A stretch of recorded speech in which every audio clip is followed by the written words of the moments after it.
Kągi, labą dieną, puikiai, nuostabi, graži diena. Aš pakeliu į savo svajonių darbą, pas savo svajonių klientą. Ilgametis įdirbis duoda savo vaisius ir aukšta savivertė duoda atitinkamus klientus. Aišku, nemažai mes jų ir prarandam.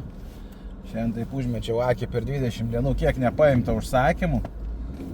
Nu, skaudu žiūrėt, skaudu iš tikrųjų, nes jeigu dar tos visus, kur konkurentai permušia 3 kart pigiau siūlydami kainas, paimti, tai jau būčiau savo dar vieną svajonę įgyvendinęs. Čia pat šį mėnesį. Nu, bet vadinasi, jeigu nepaėmiau, vadinasi, taip reikia greičiausiai. Bus tada įgyvendinta kitą mėnesį.